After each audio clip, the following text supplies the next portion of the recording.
ठीक है, तो हम क्या बात कर रहे थे? 300 आपके पास प्रीपेड है। तो आपके पास तमाम का तमाम किस में रिकॉर्ड है? एक्सपेंस में रिकॉर्ड है। तमाम का तमाम आपका रिकॉर्ड किस में? एक्सपेंस में रिकॉर्ड है। कितना रिकॉर्ड है भाई? 17,000। 17,000।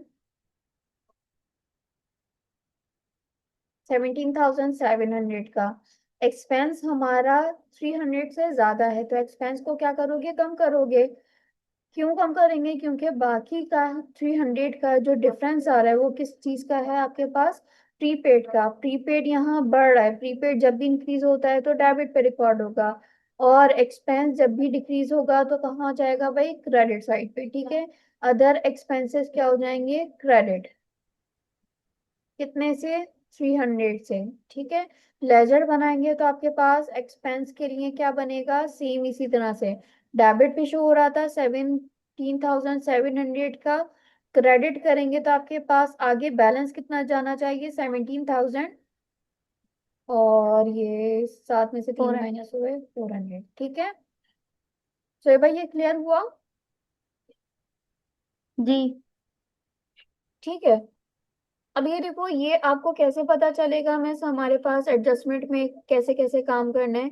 ये आपको प्रैक्टिस से पता चलेगा। मैं आपको फर्दर इसके लिहाज से क्वेश्चंस दे सकती हूँ। वो आपको मैं एसएन बोर्ड के पास इसमें बहुत सारे क्वेश्चंस इससे रिलेटेड आते हैं। ठीक है, तो मेरे पास जो बुक है आपके पास एंटर की है वो तमाम मैं आपको दे सकती हूँ।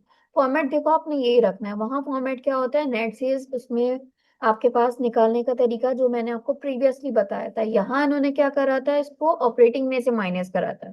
ठीक है, जो आपने डिस्काउंट अलाउ करा था, सेल्स डिस्काउंट दिया था, तो उसको इन्होंने ऑपरेटिंग में से माइनस करा था। जस्ट आप फॉर्मेट इसी से का फॉलो करेंगे और प्रैक्टिस आप वहां से कर लो, कोई मसला नहीं है। क्लियर है? जी। ठीक है भाई, तो इन्होंने क्या कर दिया? अब एक्सपेंस क्या हो रहा है? 300 से कम हो रहा है, माइनस कर दिया है। तो आपके पास टोटल ऑपरेटिंग एक्सपेंसेस आ गए। आपके पास ग्रॉस प्रॉफिट में से माइनस करेंगे तो आपके पास ऑपरेटिंग प्रॉफिट या प्रॉफिट फॉर द ईयर आ जाएगा। क्लियर है? अब देखो, आपने एक्यूमुलेटेड भी निकाली है। कैसे? हम्म। जितनी आपके पास एक्यूमुलेट आई थी, कॉस्ट कितनी थी प्रॉपर्टी की? 1,20,000। एक्यूमुलेट कितना आता है? 21,800।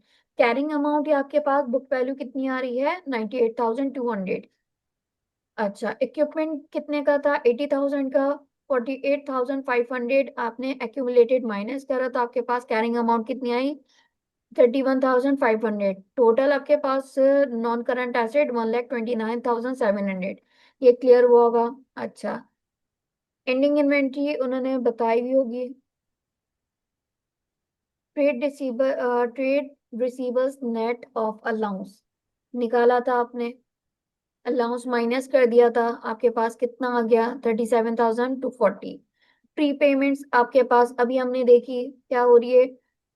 300 आए थे। बैंक आपके पास आ गया था। बैंक की अमाउंट आई होगी। कैश आपके पास हैंड में कितना है? टोटल आपके पास करंट एसेट आ गए। कैपिटल आपने देखा, ओपनिंग में कितना दिया गया था? नेट प्रॉफिट आपने ऐड करा होगा।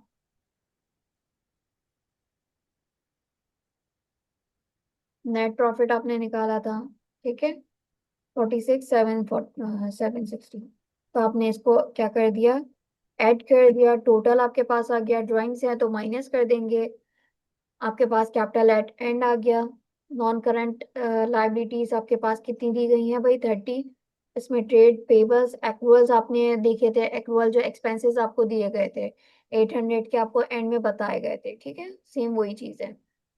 तो आपके पास एसेट्स और इक्विटी साइड कितना है? 2,10,840। क्लियर है? इसको जस्ट प्रैक्टिस करें। और सेम इसी तरह से प्रैक्टिस के साथ साथ आपके पास एक्सटेंडेड के भी आपके पास सवाल आता आएंगे।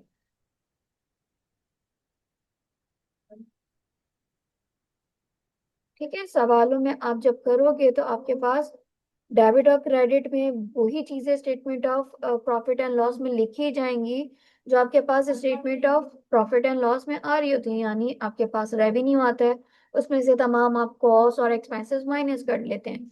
देन फिर आपके पास प्रॉफिट आता है, वो लिखा जाता है।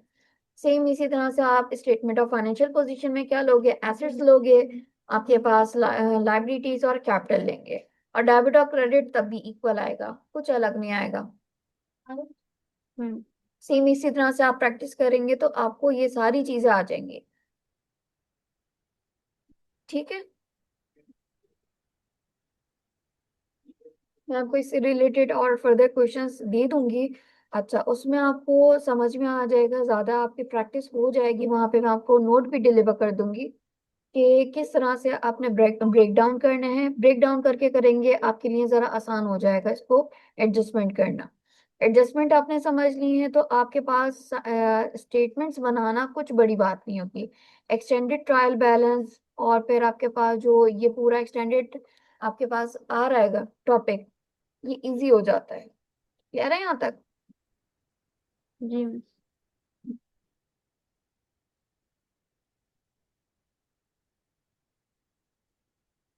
सर भाई, यहाँ तक कोई सवाल? नहीं मिस। जस्ट आपको यहाँ तक प्रैक्टिस करनी है। यहाँ पे देखो इसके सवाल के, आपने वहां पे जैसे हमने एडजस्टमेंट करी थी सेम उसी तरह से यहाँ पे भी एडजस्टमेंट हो रही है। इन केस अगर आपको नहीं समझ में आए तो आप मुझसे पूछ लीजिएगा। देखें, आपको ट्रायल सही। में अमाउंट ऑलरेडी गिवन होती है, फिर आप क्या करते हो, इसके एडजस्टमेंट करते हैं। अब यहाँ पे उन्होंने रेफरेंस दिया हुआ है, रेफरेंस कॉलम बनाना जरूरी नहीं होता, जस्ट आप एडजस्टमेंट बना रहे होते हैं। ठीक है, एडजस्टमेंट आपने करी, कौन सी चीज डेबिट पर आ रही थी, कौन सी चीज क्रेडिट पर आ रही थी, इसको आप अपने सामने रख के करेंगे। पहले खुद से ट्राई करना, पहले खुद से कैसे ट्राई करेंगे इसको, अलग अलग करके ट्रायल बैलेंस एडजस्टमेंट करी, लेजर पोस्टिंग करी है। अच्छा, फिर आपने ट्रायल बैलेंस बनाया, एडजस्टेड ट्रायल बैलेंस बनाने के बाद आपने स्टेटमेंट्स बनाई। जब वो आपको आ जाए फिर आप इस पर आना। ठीक है, हम्म। अब देखिए आपने यहाँ पे सेम उसी तरह से डेबिट और क्रेडिट करा हुआ, किस चीज को, statement of profit and loss में आपने यहाँ पे टोटल करके देखा था।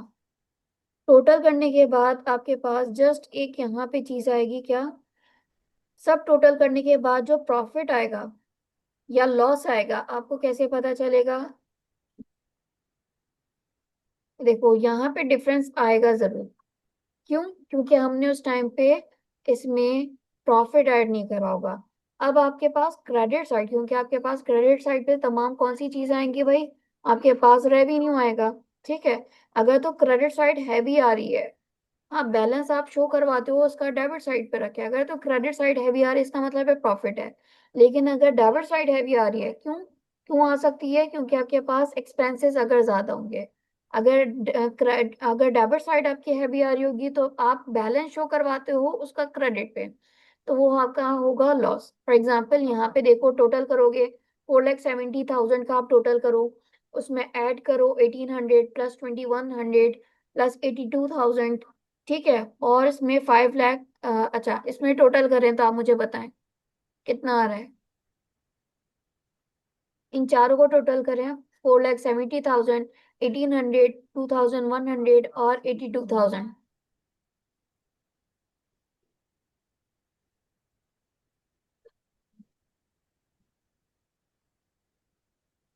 555,900। ठीक है, ये लिखा हुआ है टोटल, कहाँ लिखा हुआ है, 555,900। अब आपने हम्म। डाबर साइड का टोटल करा होगा तो कितना आ रहा है, 5,02,100।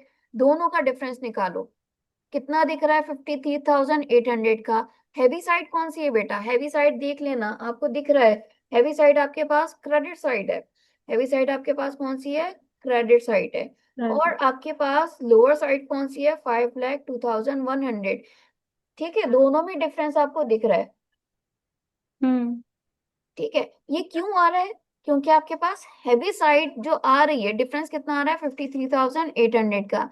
ये अगर क्रेडिट साइड हैवी है, क्रेडिट साइड हैवी है तो इसका मतलब है ये क्या है, आपके पास प्रॉफिट है। लेकिन अगर डेबिट साइड, अगर इसका उलट होता, इतना टोटल अगर आपके पास आता क्या, 555,900 डेबिट साइड आता, और दूसरी साइड पर आता 502,100। ठीक है, डिफरेंस वही अगर आपके पास आता, लेकिन हैवी साइड अगर डेबिट की होती, इसका मतलब क्या होता, इसका मतलब होता कि वो लॉस है। क्लियर है? हाँ, हम बैलेंस हम्म। दिखाने के लिए, क्योंकि हमें दोनों तरफ टोटल करके दिखाना है। आपके पास ये इक्वल साइड आनी चाहिए, ये भी इक्वल। यानी कि आपके पास 555,900, तो 555,900 दोनों साइड पे होना चाहिए। अब जहां पे आपका कम होता है, तो वहां पे जैसे हमने लेजर पोस्टिंग करी थी, लेजर पोस्टिंग में भी तो हम क्या दिखाते थे, आपके पास लेजर है, फॉर एग्जांपल एसेट का लेजर है, ठीक है। तो आपके पास क्या दिखाते थे, फॉर एग्जांपल 30,000 का आपके पास यहाँ बैलेंस आ रहा है, तो यहाँ पे भी आपका 30,000 ही आना चाहिए। हैवी साइड आप दिखाते थे, क्या है भाई आपके पास, फॉर एग्जाम्पल यहाँ 30,000 आपके पास बन रहा है, और वहां आपको 20,000 मिलता था। तो आप जस्ट बैलेंस दिखाने के लिए कि हाँ, हमारे पास जो डिफरेंस 10,000 का आ रहा है वो हमने क्रेडिट पे रखा है। एक्चुअल ये बैलेंस कहाँ का होता था, कहाँ का एक्स्ट्रा होता था, ये डेबिट साइड का होता था। बराबर। तो ये चीज है, क्लियर है। जी। बस इसमें फर्क ये देखिएगा कि आपके पास अगर तो क्रेडिट साइड है, इसका मतलब है वो क्या है आपका, आपका प्रॉफिट है। अगर डेबिट साइड हैवी है, तो इसका मतलब होगा लॉस होगा। तो आपने फिर उसको ऐड ऑन करने के बाद टोटल करना है। पहले भी आप टोटल करोगे ताकि आपको डिफरेंस पता चल जाए कितना है, और आप इसको statement of profit and loss से भी निकाल के अलग अलग भी देख लेना पहले। अच्छा, हम्म। फिर क्या होगा, ये आपके पास कैपिटल में भी ऐड ऑन होता है। अब कैपिटल में ऐड ऑन होगा कैसे, आपके पास कैपिटल की साइड क्या होती है, क्रेडिट साइड होती है, ठीक है। तो आपके पास इस तरह से रिकॉर्ड हो जाएगा, क्लियर है ये।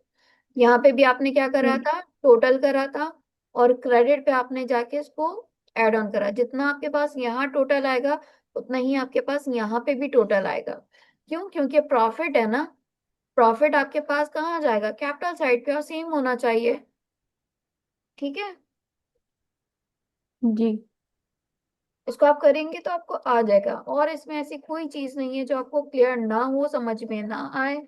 जस्ट इसके लिए आपके पास जितनी एडजस्टमेंट्स हैं वो जरूरी है। एडजस्टमेंट करेंगे आप, जितना करेंगे तो आपको प्रैक्टिस होती रहेगी, आपके कॉन्सेप्ट्स और क्लियर होते रहेंगे,